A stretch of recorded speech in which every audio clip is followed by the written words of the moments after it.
आज का जो टॉपिक है Bhagavad Gita the science of self realisation. 2 minute के लिए हम सभी ध्यान करेंगे। मैं आपको ऐसी ध्यान की विधि बताऊंगा जो आपको पूरे लाइफ में काम आएगी। सभी सीधा बैठिए।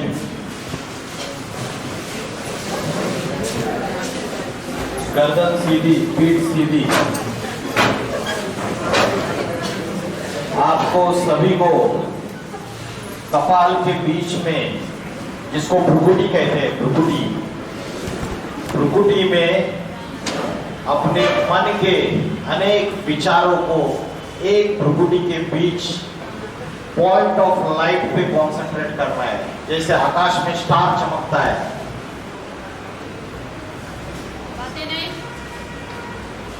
वैसे छोटा सा स्टार भ्रुकुटी के बीच में आपको इमेजिन करना है, पॉइंट ऑफ लाइट।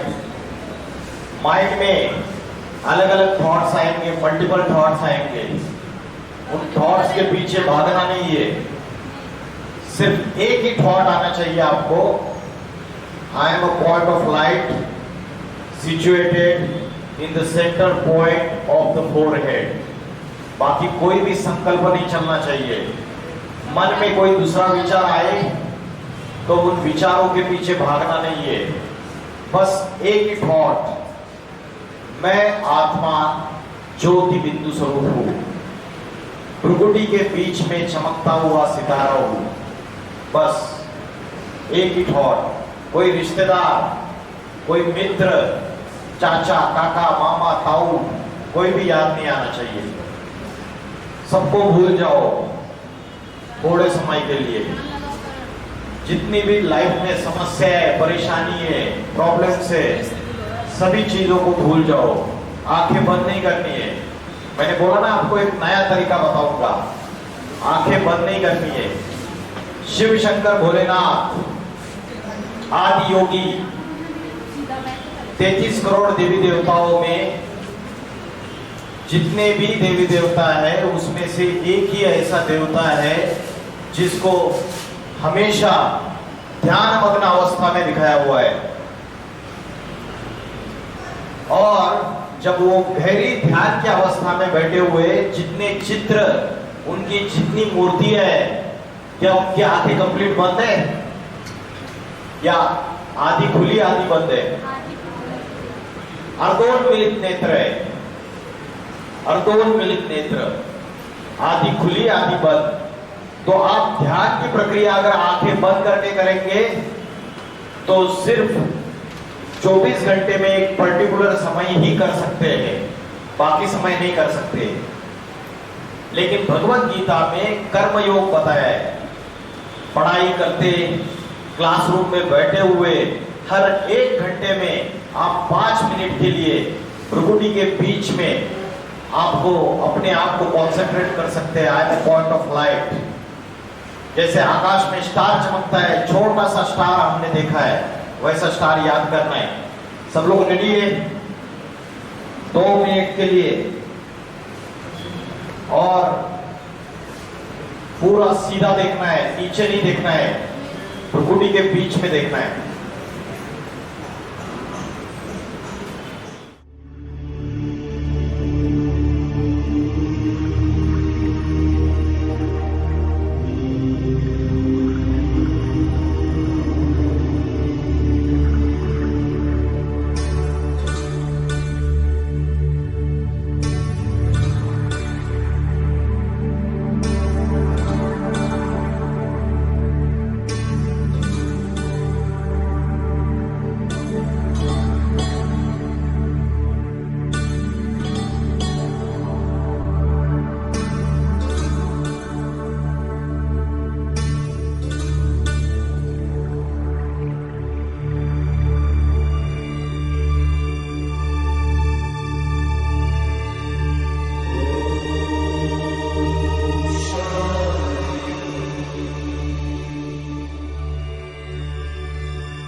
शांति। ओम शांति का अर्थ है मैं आत्मा शांत स्वरूप हूं। जैसे आप बोलते नमस्कार, राम राम, जब आप ओम शांति बोलते हो तो आपको फील करना है कि मैं शांत स्वरूप हूं, आई एम पीसफुल सोल। क्योंकि सवेरे से लेकर रात तक हमारा मन अशांत रहता है या नहीं रहता है? मन में सवेरे से लेकर रात तक नेगेटिव थॉट्स, वेस्ट थॉट्स ज्यादा आते हैं या पॉजिटिव थॉट्स ज्यादा आते हैं?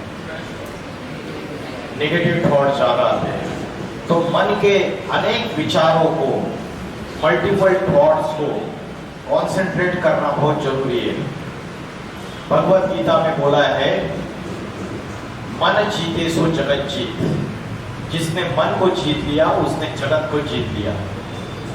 Napoleon Bonaparte, Hitler, Alexander, Mussolini, इन्होंने शस्त्रास्त्रों के आधार पर दुनिया को जीतने की कोशिश की, लेकिन क्या दुनिया को जीत पाए? लेकिन शिव शंकर भोलेनाथ ऐसी देवता है जिसके माथे पे चंद्रमा दिखाया है। चंद्रमा सूचक है मन का, चंचल मन का सूचक है चंद्रमा, और जिसको जीता जाता है उसको सर पे धारण किया जाता है। तो मन जीते सो जगत जीत, इसलिए शिव को बोला जाता है विश्वनाथ। बाकी किसी देवता के नाम के आगे विश्वनाथ नहीं बोला। नाथ का मतलब क्या है? नाथ का मतलब मालिक, सारे विश्व का मालिक। तो मन का जो चंचलता है मन की, आज छोटे बच्चे से लेकर बूढ़े तक किसी का भी मन स्थिरियम नहीं है, एकाग्र नहीं है, और उसकी वजह से आप 10 घंटा वो बुक सामने लेके बैठते हो लेकिन कुछ भी नहीं समझ में आता है। अगर मन एकाग्र है तो 1 घंटे में वो सारा आपकी ग्रास्पिंग पावर बढ़ जाएगी। तो श्रीमद् भगवत गीता में अर्जुन ने भगवान को ये नहीं पूछा कि शस्त्र अस्त्र कैसे चलाने हैं, है ना? अभी हमने थोड़े 2 मिनट के लिए ध्यान लगाया। जिनके मन में बहुत सारे विचार आए, उनका मन अनहेल्दी है, बीमार है, आपको उसका इलाज करना जरूरी है। और जिनके मन में कम से कम विचार आए, उनका मन हेल्दी है। तो हम 2 मिनट अपने आप को एकाग्र नहीं कर सकते, है ना? कितना बीमार मन है, कितना विकृत है। तो शरीर की बीमारी के लिए तो हम डॉक्टर के पास चले जाते हैं, लेकिन ये जो मन की बीमारी है, जिसकी वजह से आज हम टेंशन, डिप्रेशन, स्ट्रेस, रात को नींद नहीं आना, मनोविकार, छोटी छोटी बात पे गुस्सा आना, सहन शक्ति कमजोर हो जाना, किसी ने कुछ थोड़ा सा बोल दिया तो हमारा ईगो हर्ट हो जाता है। होता है या नहीं होता है? हाँ? तो ये जो समस्याएं बढ़ती चली जा रही है क्योंकि हमारी मन की शक्ति, आत्मा की शक्ति, जिसको हम बोलते हैं विल पावर, क्या बोलते हैं, वो कमजोर हो चुकी है। आज किसी भी स्कूल, कॉलेज, यूनिवर्सिटी में आत्मा की शक्ति और मन की शक्ति कैसे बढ़ानी है उसकी नॉलेज नहीं दी जाती। आज जो आप एजुकेशन ले रहे हो, that is formal education, that is called as secular education. और मैं जो आपको बता रहा हूं उसको बोलते हैं स्पिरिचुअल एजुकेशन। क्या बोलते हैं? आध्यात्मिक ज्ञान, आध्यात्मिक पढ़ाई। अध्यात्म का अर्थ क्या है, किसी को पता है? अधि प्लस आत्मा। अधि मीन्स इनसाइड, आत्मा के अंदर का ज्ञान, उसे बोलते हैं अध्यात्म। अभी हमें जो नॉलेज है वो शरीर की नॉलेज है, बॉडी की नॉलेज है, फिजिकल बॉडी, उसके परे हमको कुछ पता नहीं है। इस फिजिकल बॉडी को कंट्रोलिंग करने वाली जो शक्ति है उसे क्या कहते हैं? क्या कहते हैं? फिजिकल बॉडी को कौन कंट्रोल करता है? Who is the king of physical body? Mind. लेकिन भगवत गीता में बोला जो ऑर्गन्स है हमारे, जो सेंसेस है, इंद्रिया है, उन इंद्रियों से पावरफुल कौन है? इंद्रियों से पावरफुल है मन, और मन से पावरफुल है, मन से पावरफुल कौन है? बुद्धि, intellect. Intellect is the decision making power. मन में थॉट आता है और उस थॉट के ऊपर डिसीजन कौन लेता है? बुद्धि लेती है। राइट और wrong, whether it is good और बैड, सही है गलत है, इसका डिसीजन लेने वाली इंटेलेक्ट है। तो मन और बुद्धि ये दोनों मिलके आत्मा बनती है। आत्मा शास्त्रों में बोला है मनरेव आत्मा, मन और बुद्धि ही आत्मा है। तो आज ये जो आत्मा की शक्ति है, ये बैटरी हमारी डिस्चार्ज होती जा रही है, रोज हो रही है नहीं हो रही है? मोबाइल की बैटरी डिस्चार्ज होती है तो रोज के रोज चार्जिंग करते हो, आत्मा की बैटरी हमारी रोज डिस्चार्ज हो रही है। गांधी जी के 3 बंदर थे, कौन से? बुरा मत सुनो और, तो ये तीनों बंदरों को हम रोज के रोज वॉयलेट करते हैं या नहीं करते? रोज बुरा देखते हैं, बुरा सुनते हैं और बुरा बोलते हैं। आया ना? बोलना। आया ना? यस, एक्सेप्ट किया। देखो सच्चे बच्चे अच्छे। तो चौथा बंदर है बुरा मत सोचो। तो ये चारों को चारों बंदर हम रोज वॉयलेट करते हैं, उसकी वजह से हमारे मन बुद्धि में कचरा जमा हो रहा है, कूड़ा जमा हो रहा है। घर पे कूड़ा कचरा जमा होता है तो दिन में 2 बार झाड़ू लगाती है मम्मी, आप भी कभी कभी मदद करते हो, पोछा भी लगाते हैं, कितनी क्लींसिंग करते हो। फिर वो दूसरे दिन डस्टबिन जो है उसको स्वच्छता अभियान की गाड़ी आती है, बाहर डाल देते। जो मन और बुद्धि के अंदर रोज जो गार्बेज जमा हो रहा है, अशुद्ध विचारों का, निगेटिव थॉट्स का, व्यर्थ संकल्पों का, गलत बातों का, उसकी क्लींसिंग करते हो रोज के रोज, उसकी साफ सफाई करते हो। भगवत गीता में 16वें अध्याय में बोला है अभय सत्व संशुद्धि। सत्व संशुद्धि मतलब मन और बुद्धि की सफाई। अभय सत्व संशुद्धि, मन और बुद्धि की सफाई। ज्ञान योग व्यवस्थिता, ज्ञान और योग उसका रेगुलर अभ्यास। तो कौन सा ज्ञान और कौन सा योग किसी को पता है? कॉमर्स का ज्ञान, अकाउंट्स का ज्ञान, इकोनॉमिक्स का ज्ञान, इंजीनियर बनने का ज्ञान, डॉक्टर बनने का ज्ञान, फिजिक्स, केमिस्ट्री या हिस्ट्री, ज्योग्राफी, कौन सा ज्ञान? जिस ज्ञान की बात श्रीमद् भगवत गीता में बोला है। Shrimad Bhagavad Gita is a spiritual science. आज का मॉडर्न साइंस और स्पिरिचुअल साइंस में जमीन आसमान का अंतर है। मॉडर्न साइंस आपको मोबाइल दे सकता है, लैपटॉप दे सकता है, इंटरनेट टेक्नोलॉजी दे सकता है, सोशल मीडिया से कनेक्ट कर सकता है, लेकिन क्या रियल पीस एंड हैप्पीनेस दे रहा है? नहीं दे पा रहा है। तो जो साइलेंस की पावर है वो पावर आती है स्पिरिचुअलिटी से, स्पिरिचुअल साइंस से। तो साइलेंस और साइंस दोनों अपोजिट है। तो जो साइलेंस की पावर है उसको अचीव करने के लिए मन बुद्धि की सफाई वो बहुत जरूरी है ना? गधे के ऊपर अगर 2 बोरी लाद दी और मालिक ने बोला जा उधर जाके पहुंचा के आ जाए, पहुंचा के आ जाएगा। अगर 10 बोरियां लाद दी तो रुक रुक के चलेगा। वैसे हमारी हालत हो गई है। आत्मा अनेक जन्म लेती है। जैसे हम ये कपड़े बदलते हैं वैसे आत्मा शरीर रूपी वस्त्र बदलती है। और अनेक जन्मों में हमने अनेक अच्छे बुरे कर्म किए।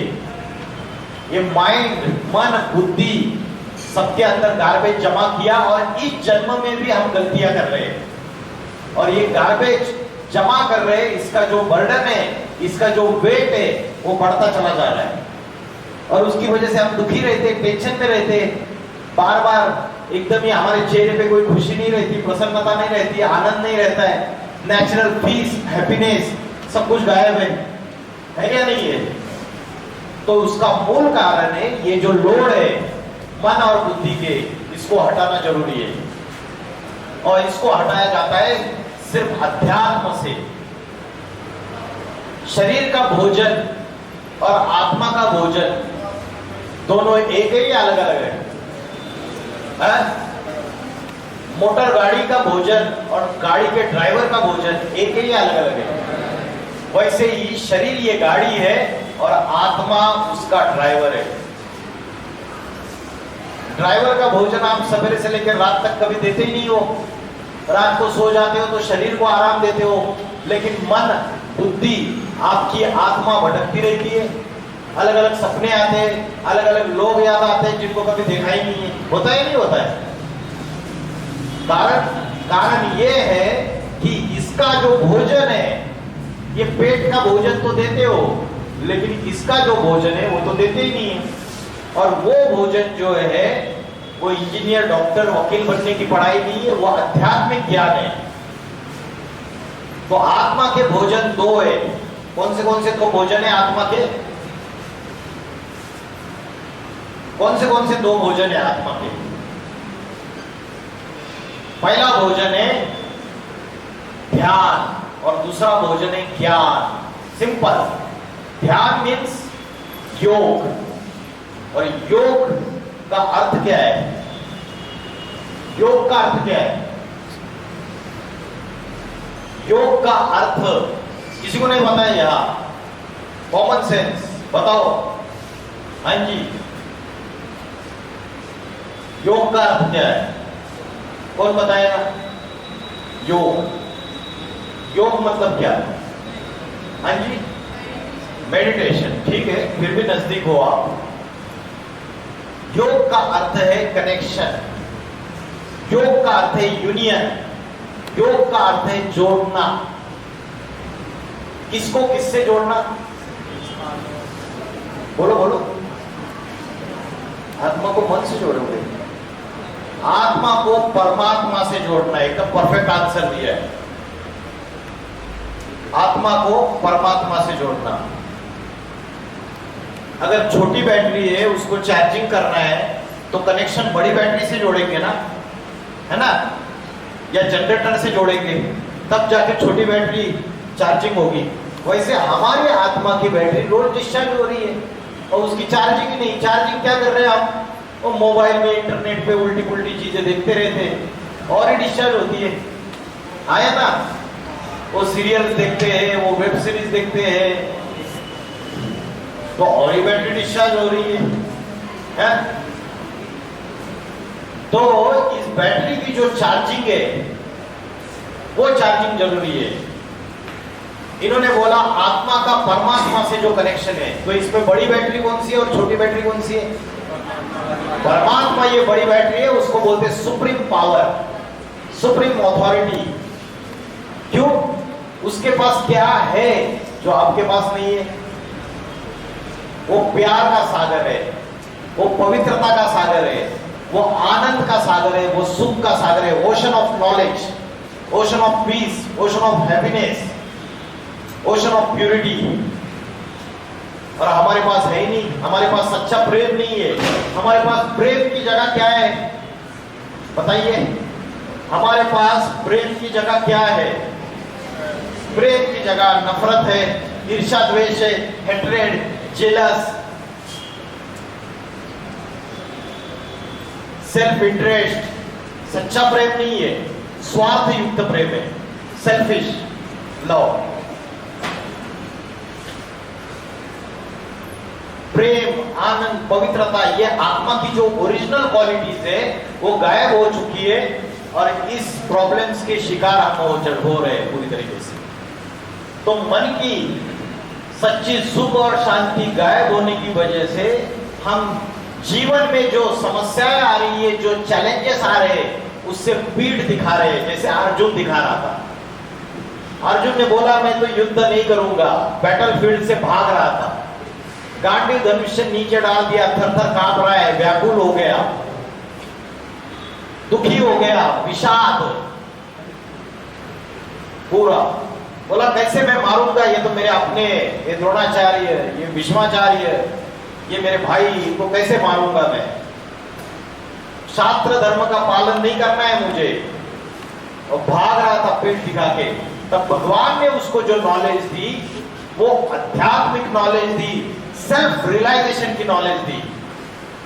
What is your true identity, आपकी असली पहचान क्या है, वो अर्जुन भूल गया था।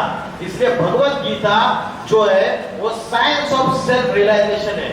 जैसे कोई साइंटिफिक प्रोग्राम होता है, ये भी एक साइंटिफिक प्रोग्राम है। साइंस में क्या करते हैं, एक हाइपोथेसिस होता है, एक वेरिएबल्स को लेते हो आप, एक्स एज्यूम एक्स, फॉर्मूला ये करके सारा ये करते हो, फिर उसमें कोई सॉल्यूशन निकालते हो, फिर एक्सपेरिमेंट्स करते हो, और एक्सपेरिमेंट्स करने के बाद आप कंक्लूजन पे पहुंचते हो, एनालिसिस करते हो, कंक्लूजन पे पहुंचते हो। तो जैसे साइंस में हम करते हैं वैसे अध्यात्म में भी हम कर सकते हैं। अध्यात्म में आत्मा इन आंखों से दिखती है क्या, विजिबल है या इनविजिबल है, इनविजिबल है। भगवत गीता में बोला है अनुरणीयाम सम्मुस्मरेत, it is minute, it is infinitesimal than the atoms and molecules, बहुत छोटी है, अति सूक्ष्म है। तो जो चीज आंखों से देखी नहीं जा सकती उसको मानेंगे नहीं क्या। साइंस तो सारा हाइपोथेसिस पे पूरा का पूरा एक्सपेरिमेंट्स करते हो, फिर एक्सेप्ट करते हो कि हाँ ऐसे हो सकता है ना। इलेक्ट्रिक करंट फ्लो हो रहा है, स्विच ऑन कर दिया, इलेक्ट्रिक करंट आंखों से देखा है नहीं देखा है, लेकिन उसको मानते हो ना, उसका अस्तित्व, उसका एग्जिस्टेंस एक्सेप्ट करते हो। वैसे ही आत्मा इन आंखों से दिखती नहीं, लेकिन आत्मा का अनुभव कर सकते हो। 6 महीने लगातार, 6 months 180 days आप सवेरे 4 बजे ब्रह्म मुहूर्त के समय उठ जाइए, और 4 बजे कोई भी याद नहीं आना चाहिए, कोई व्यक्ति, कोई वस्तु, कोई पदार्थ। उठते ही आपको चेयर पे बैठ जाना है, गैलरी में जाके बैठ जाओ, बालकनी में जाके, या घर में किसी जहां आपको अच्छा लगता है। और एक ही I am a point of light situated in the centre point of the forehead, अति सूक्ष्म ज्योतिमय बिंदु स्वरूप आत्मा हूं, भ्रुकुटी के मध्य में चमकता हुआ सितारा हूं। करके देखिए, मन के अनेक विचारों को एक पॉइंट ऑफ लाइट के ऊपर कॉन्सेंट्रेट करके देखिए। आपने देखा है ना वो एक्सपेरिमेंट जिसमें सन रेज आ रहे हैं और आपने बीच में कॉन्वेक्स लेंस रख दिया, तो सारे अलग अलग सन रेज क्या होते हैं, एक जगह कॉन्सेंट्रेटेड हो जाते हैं, और फिर नीचे पेपर रखते हो, पेपर जल जाता है। और अगर कॉन्वेक्स लेंस निकाल दो तो पेपर नहीं जलता है, क्योंकि वो डाइवर्टेड है। तो आपके मन के अनेक विचारों की वजह से आपकी पावर कमजोर हो चुकी है। आप अगर उसको एक पॉइंट ऑफ लाइट पे यहाँ भ्रुकुटी के बीच में कॉन्सेंट्रेट करोगे तो आप देखोगे आपके अंदर बहुत जबरदस्त शक्ति है, विल पावर है, और छोटी छोटी समस्याओं में आप भागोगे नहीं बैटलफील्ड से, जीवन की समस्याओं से, चैलेंजेस से। हम सब नंबरवार अर्जुन है। अर्जुन का अर्थ है ज्ञान का अर्जन करने वाला। वो नंबर 1 अर्जुन है, कोई नंबर 2 है, कोई नंबर 3 है।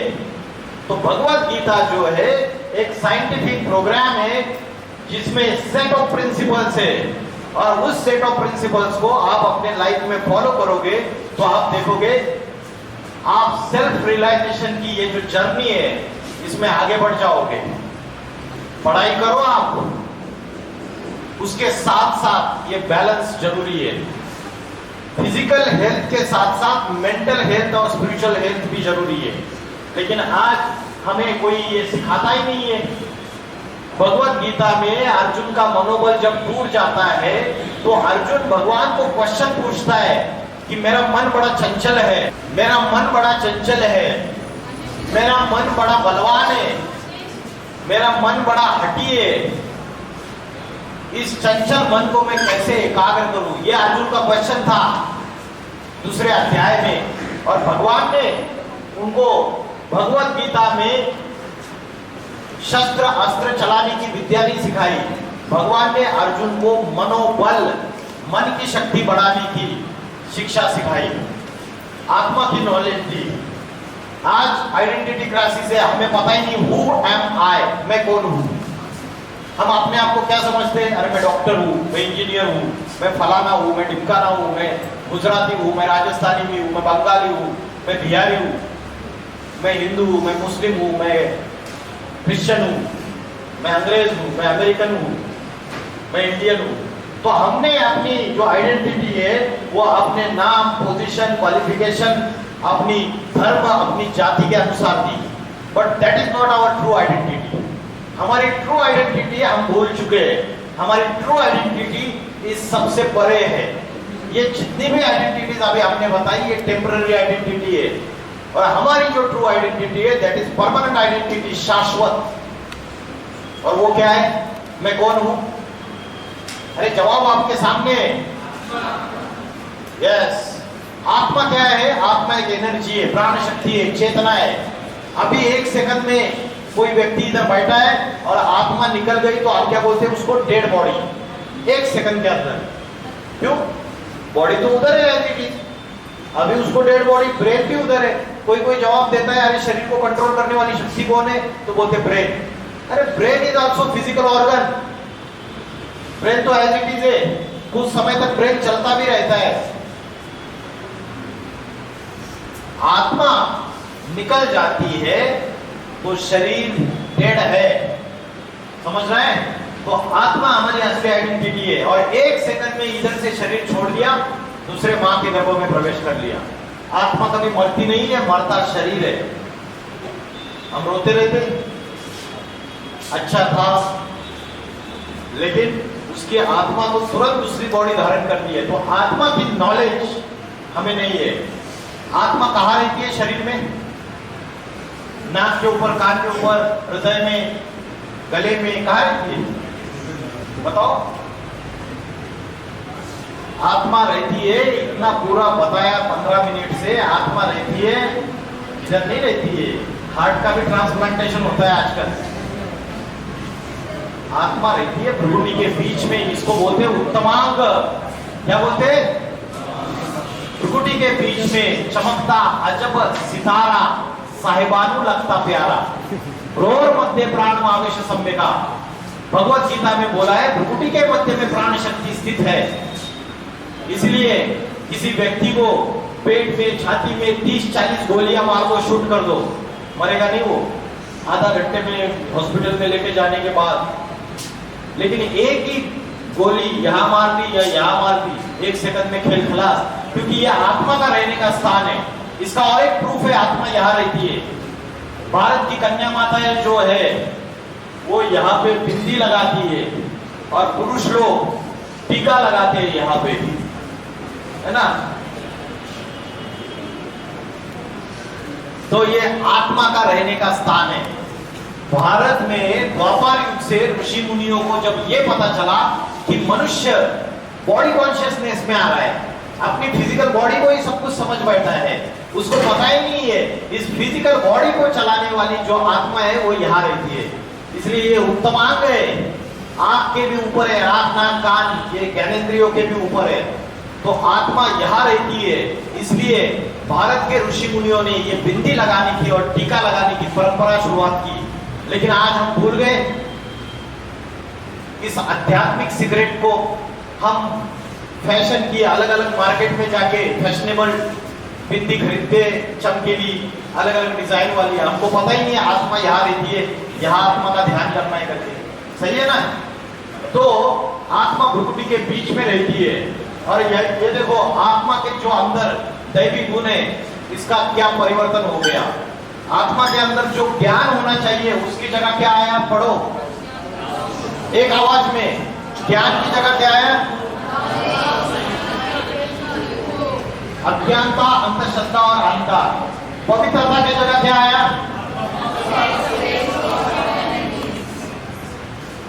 और प्रेम की जगह पे क्या आया? Self interest, selfishness, attachment. आज प्रॉपर्टी के लिए, मकान के लिए, दुकान के लिए भाई भाई का गला काट रहा है या नहीं काट रहा है? सगा भाई। तो प्रेम है, निस्वार्थ प्रेम है। शादी हो जाती है, 10-15 दिन के बाद तुरंत डिवोर्स हो रहा है या नहीं हो रहा है? तो सच्चा प्रेम है। या दिखावे का प्रेम है? उसके बाद शांति, पीस, उसकी जगह पे क्या आ गया? हाँ जी, पढ़ो ना, पढ़ो पढ़ो।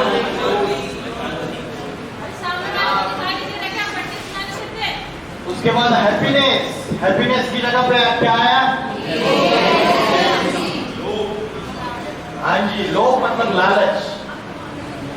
तो मन जो है, सोचने विचारने की जो शक्ति है वो हमारी कमजोर हो चुकी है, और आत्मा इन इंद्रियों का मालिक है। तो उसके लिए मैंने बोला आत्मा का भोजन, दो आत्मा का भोजन है। पहला ज्ञान, आध्यात्मिक ज्ञान, और दूसरा योग, ध्यान या योग। योग का अर्थ बताया मैंने, योग का अर्थ कनेक्शन, संबंध, आत्मा का परमात्मा से कनेक्शन। लेकिन आज हम क्या समझ बैठे? योग मतलब योगासन और प्राणायाम समझ बैठे। इंटरनेशनल योग डे मनाया जाता है, लेकिन एक्चुअल में फॉरेनर्स को क्या समझ रहा है? योगासन और प्राणायाम ही भारत का प्राचीन राजयोग है। लेकिन भगवत गीता में भगवान ने जो राजयोग की पढ़ाई बताई है, जो राजयोग की शिक्षा बताई है, आपने देखा रहेगा शिवशंकर भोलेनाथ बैठे, उनके सामने सप्तर्षि, 7 ऋषि बैठे हुए, तो स्वयं वो सदगुरु बन के, टीचर बन के, शिक्षक बन के पढ़ाई पढ़ा रहे।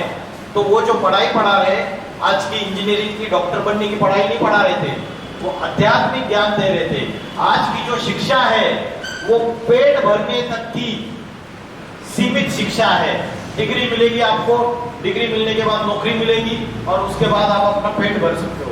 लेकिन पहले जो शिक्षा होती थी, गुरुकुलों में दी जाती थी, वो पेट भरने तक की सीमित शिक्षा नहीं थी, वो आध्यात्मिक शिक्षा, उससे कैरेक्टर डेवलपमेंट होता था। आज मोरल वैल्यूज डिग्रेड हो रहे हैं या अपग्रेड हो रहे हैं?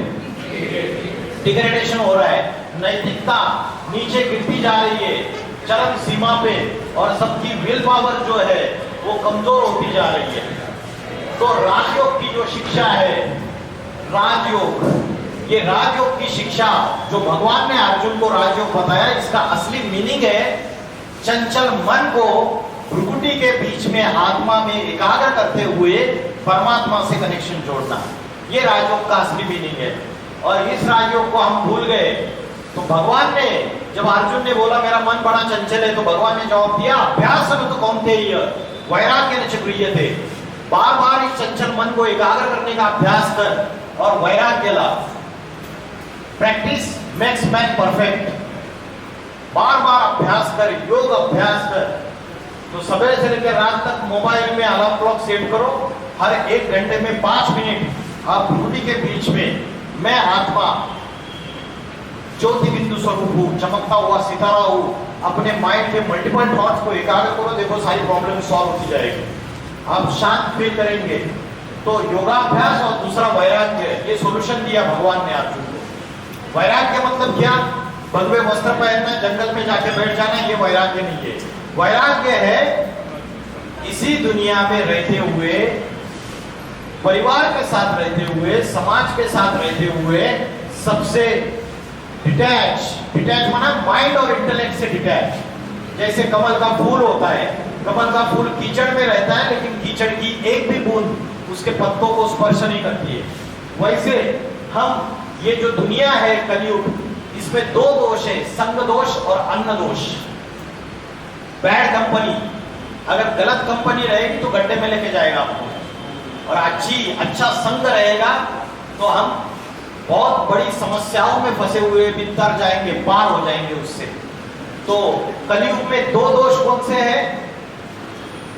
कलयुग में 2 दोष है, संग दोष और अन्न दोष। के लिए बोला है as a food so the mind. जैसे खाओगे अन्न वैसे बनेगा मन, जैसे पियोगे पानी वैसे होगी वाणी। अन्न का मन से कनेक्शन है। आज हम रेस्टोरेंट में, होटल में, रेडी पे, वो ठेले पे, उधर जाके समोसा खाएंगे, कचौड़ी खाएंगे, ये खाएंगे, वो खाएंगे।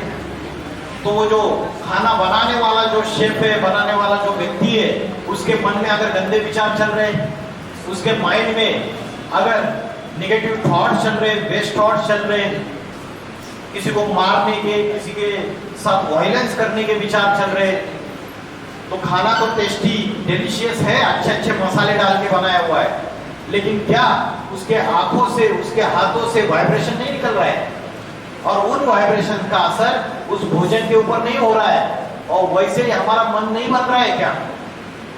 इसलिए भोजन जो है वो पवित्र वातावरण में बनाया हुआ, अच्छे मन से बनाया हुआ व्यक्ति, अच्छे विचारों से परमात्मा की याद में बनाया हुआ भोजन खाना चाहिए।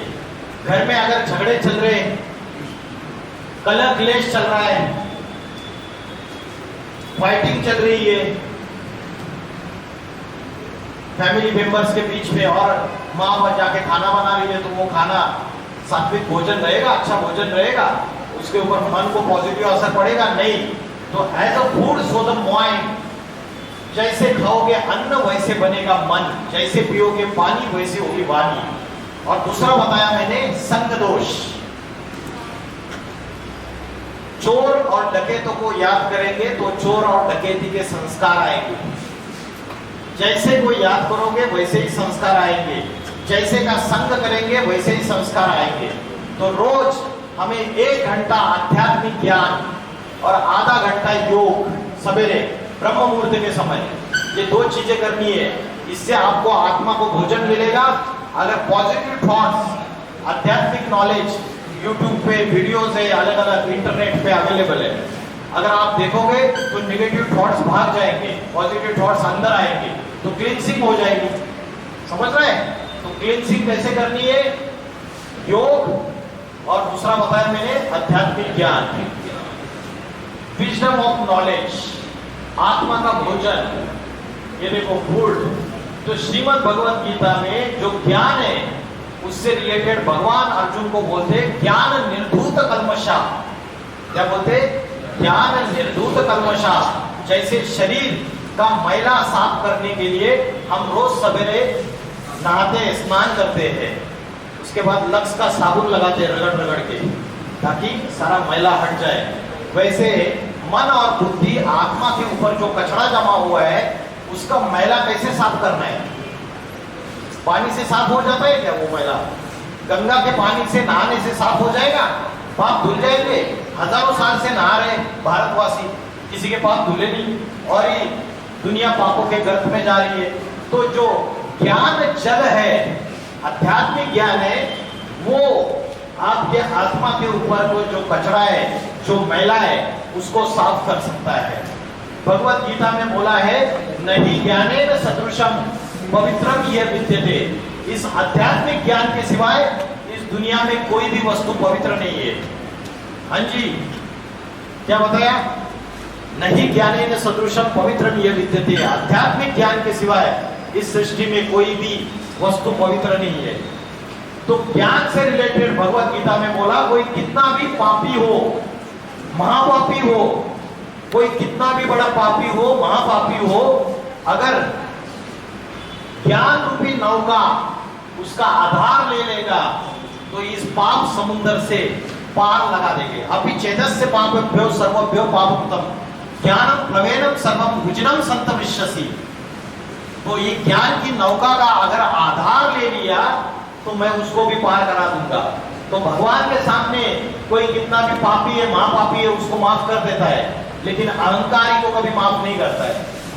तो अगर वो आध्यात्मिक ज्ञान की ये जो नौका है, इसका आधार ले लेगा तो पार कर लेगा।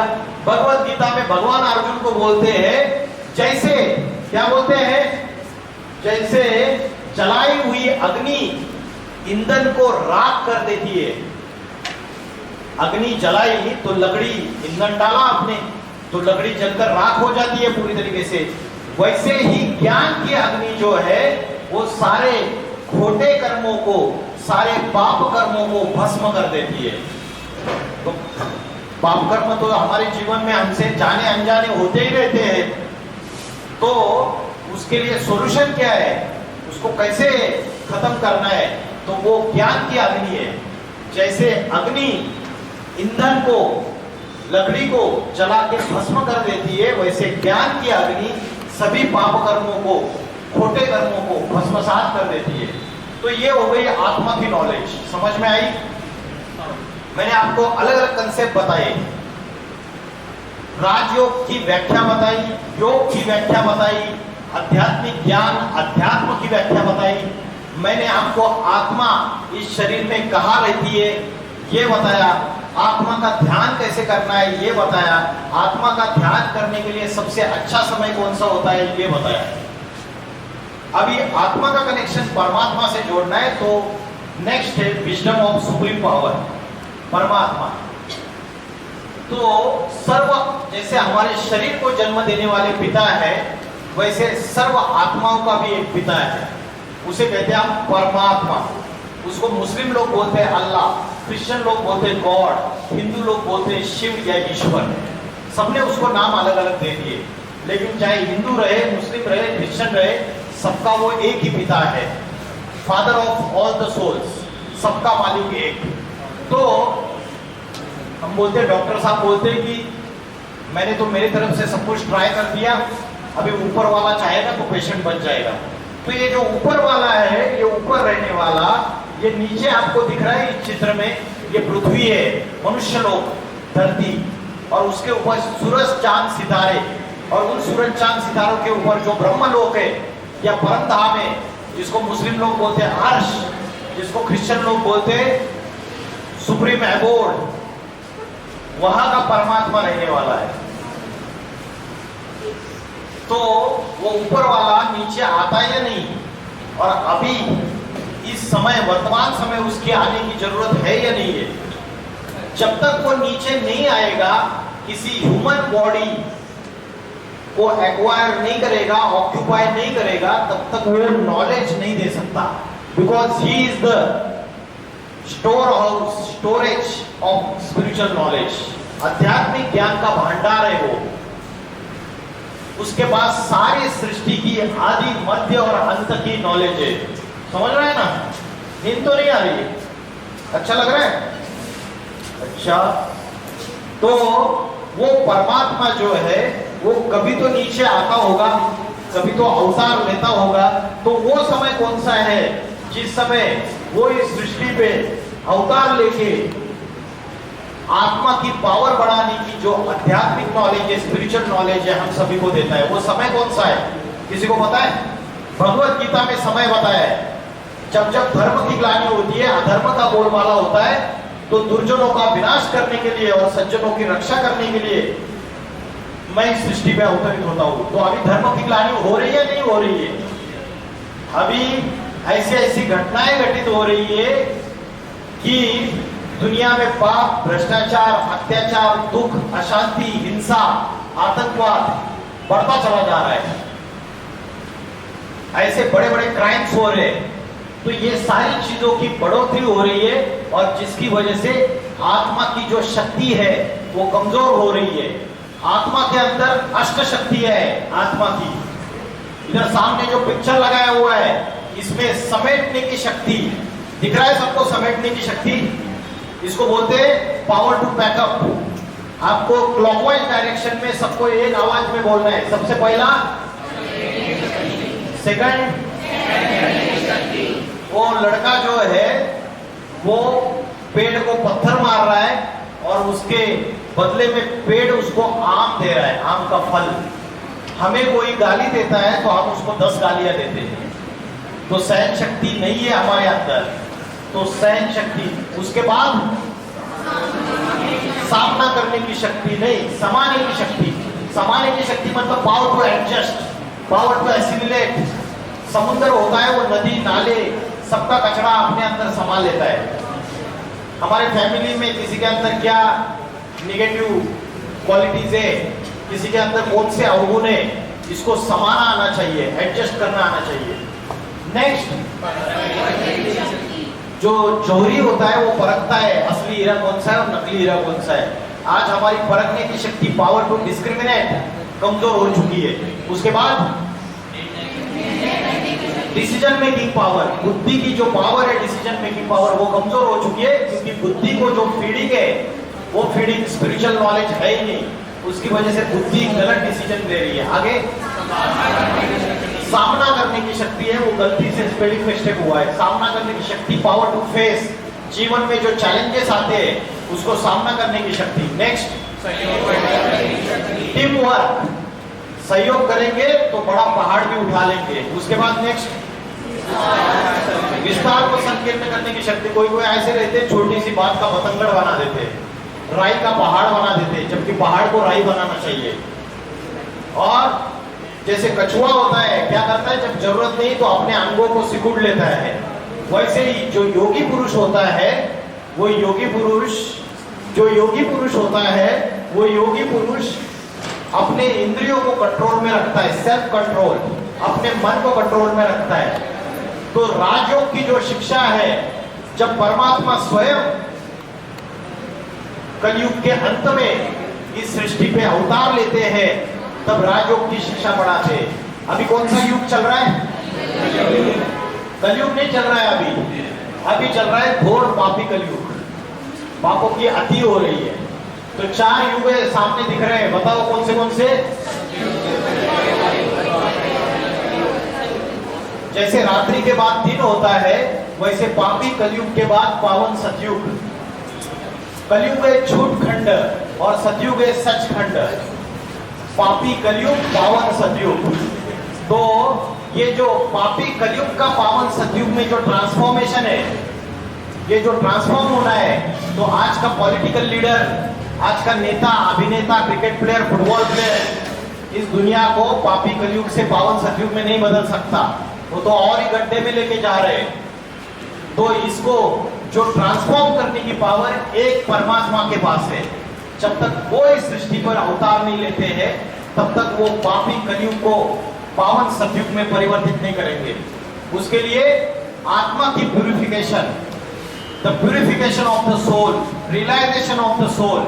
जब हमें रियलाइजेशन हो जाएगी आत्मा की, तब ट्रांसफॉर्मेशन होगा। तो कलयुग का जो अंतिम समय है, लास्ट समय, और सतयुग की शुरुआत, इसके बीच जो 100 इयर्स का टाइम है, 100 इयर्स, उसको बोलते हैं संगम युग। क्या बोलते? ये संगम युग का समय है 100 इयर्स का, जब ईश्वर इस सृष्टि पे अवतरित होते हैं और अवतरित होके त्रिमूर्तियों के द्वारा कार्य करते हैं। ब्रह्मा के द्वारा स्थापना, विष्णु के द्वारा पालना और शंकर के द्वारा विनाश। अगर मकान पुराना हो गया, मकान टूटा फूटा हो गया, तो घर का मालिक क्या करता है? पुराने मकान को तोड़ देता है और नया मकान बांध के तैयार कर देता है। तो शंकर के द्वारा पुराने धर्मों का, पुरानी रीतियों का, पुरानी परंपराओं का विनाश, विकारों का विनाश। जो 5 विकार है, काम, क्रोध, लोभ, मोह, अहंकार, इन 5 विकृतियों का विनाश और नई दुनिया की स्थापना, जिसको बोलते हैं सतयुग। तो ये कार्य ईश्वर आके अभी स्वयं आके कर रहे हैं। अभी देखिए, कोई घर का मालिक है, वो कभी विनाश करता है क्या अपने घर का? नहीं करता है ना। लेकिन शंकर को बोला विनाशकारी देवता, द गॉड ऑफ डिस्ट्रक्शन। क्यों बोला इसे? इसलिए बोला क्योंकि कलयुग का जो लास्ट समय होता है, उस समय मनुष्य अपने महाविनाश के सारे साधन तैयार कर लेता है। आज छोटी से छोटी कंट्री के पास एटॉमिक वेपन्स है, न्यूक्लियर वेपन्स है, एटम बॉम्ब है। और मेरे घर के नीचे अगर किसी ने बारूद बिछाई हुई है, am I safe in my house? मैं अपने घर में सुरक्षित हूं क्या? आज छोटे से छोटे कंट्री के पास एटम बॉम्ब, न्यूक्लियर वेपन्स। तो सारी दुनिया अभी तीसरे विश्व युद्ध के कगार पे खड़ी है, 3rd वर्ल्ड वॉर। जब 2nd वर्ल्ड वॉर हुआ था 1945 में, हिरोशिमा और नागासाकी, ये 2 शहर है, इसके ऊपर न्यूक्लियर बॉम्ब का एक्सप्लोजन हुआ था। आज भी उनकी पीढ़ी दर पीढ़ी बहुत सारी बीमारियों से पीड़ित है और लाखों लोग एक छोटे से बॉम्ब के धमाके से मर गए थे। अभी इतनी न्यूक्लियर पावर है कि 1 सेकंड में ये सारी दुनिया खलास हो सकती है पूरी तरीके से। और अगर 3rd वर्ल्ड वॉर हुआ और न्यूक्लियर बॉम्ब्स का एक्सप्लोजन हुआ, तो उससे क्या होगा? क्या होगा? अर्थ का टेम्परेचर इंक्रीज हो जाएगा। और अर्थ का टेम्परेचर इंक्रीज होने से क्या होगा? क्या होगा अर्थ का टेम्परेचर इंक्रीज होने से? अरे जो ग्लेशियर से नॉर्थ पोल और साउथ पोल में, उत्तर ध्रुव और दक्षिण ध्रुव में जो बर्फ के पहाड़ है, वो पिघल जाएंगे। और बर्फ के पहाड़ पिघलने से क्या होगा? उससे समुद्र का जलस्तर बढ़ जाएगा, और समुद्र का जलस्तर बढ़ने से क्या होगा, बड़े बड़े जो आइलैंड्स हैं, America, Europe, Australia, New Zealand, Russia, Africa, ये सारे के सारे आइलैंड समुद्र के अंदर समा जाएंगे और महाविनाश हो जाएगा सृष्टि पे, महाप्रलय आ जाएगा सृष्टि पे। इसलिए बोलते हैं शंकर ने तीसरा नेत्र खोला और सारी दुनिया में महाप्रलय हो गया। तो ये वीडियो देखिए आप अभी।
तो आज इन चीजों से अगर बचना है तो वायलेंस का जवाब वायलेंस नहीं है, हिंसा का जवाब हिंसा नहीं होता, वायलेंस का जवाब है साइलेंस की पावर, और साइलेंस की पावर आती है स्पिरिचुअलिटी से। और स्पिरिचुअलिटी भगवत गीता में भगवान ने अर्जुन को जो ज्ञान दिया वो आत्मा की नॉलेज, अध्यात्म का ज्ञान दिया। तो आज बड़े बड़े वर्ल्ड पीस कॉन्फ्रेंस हो रहे हैं दुनिया में, लेकिन उसके बावजूद शांति स्थापन नहीं हो रही है। तो शांति स्थापन करने के लिए ईश्वर को स्वयं अवतरित होना पड़ता है। आज सारी दुनिया वेंटिलेटर पे है। जब पेशेंट मरने को आता है, डेथ बेड पे होता है, तो वेंटिलेटर पे रखा जाता है। तो आज सारी दुनिया अंतिम सांसें गिन रही है। अध्यात्म आज इस दुनिया से पूरा गायब हो चुका है, हमारे मन से भी गायब हो चुका है। तो फिर से अगर अध्यात्म का आधार लेंगे तो ही इस महाविनाश से बच सकते हैं। तो ईश्वर स्वयं आके अभी वर्तमान में इस पापी कलयुग को पावन सतयुग में परिवर्तित करने का ज्ञान दे रहा है। बड़े बड़े भविष्यवेत्ताएं, नॉस्ट्राडेमस, कीरो, किट, Anderson, Jules Verne, Gopinath Shastri, कल्कि पुराण, इन्होंने भविष्यवाणियां की है कि उत्तर भारत से 21वीं शताब्दी में एक महापुरुष का अवतार होगा। वो योगियों का योगी होगा। वो आत्मा और परमात्मा के ऐसे रहस्य प्रकट करेगा, ऐसा आध्यात्मिक ज्ञान देगा कि वो ऐसी आध्यात्मिक क्रांति लाएगा भारत के अंदर, और ऐसा आध्यात्मिक संगठन स्थापन करेगा कि बड़ी बड़ी महासत्ताएं उसके सामने नतमस्तक हो जाएगी। भारत विश्वगुरु कहलाएगा आने वाले 10-15 साल में। और ये सारी सृष्टि में एक जाति, एक धर्म, एक भाषा, एक राज्य, एक मत स्थापन होगा और अनेक धर्मों का विनाश हो जाएगा और एक लक्ष्मी नारायण का राज्य स्थापन हो जाएगा। तो अभी जो समय है वो महाशिवरात्रि का समय है, क्योंकि रात्रि, हम महाशिवरात्रि का त्योहार मनाते हैं तो रात्रि शब्द का प्रयोग क्यों करते हैं? क्योंकि कलयुग ये रात्रि है, रात्रि के समान है, और कलयुग रूपी रात्रि में अज्ञान अंधकार है, पापों का अंधकार है। ऐसे समय शिव इस सृष्टि पे अवतरित होके अज्ञान अंधकार का विनाश करते हैं और लक्ष्मी नारायण का राज्य इस सृष्टि में स्थापन हो जाएगा आने वाले समय में, जिसको हम कहते हैं राम राज्य, या जिसको हम कहते हैं, मुस्लिम लोग कहते हैं जन्नत, क्रिश्चियन लोग बोलते हैं पैराडाइज या हेवन, और हिंदू लोग बोलते हैं वैकुंठ या स्वर्ग। इतना बोलकर मैं रुकता हूँ। ओम नमः शिवाय।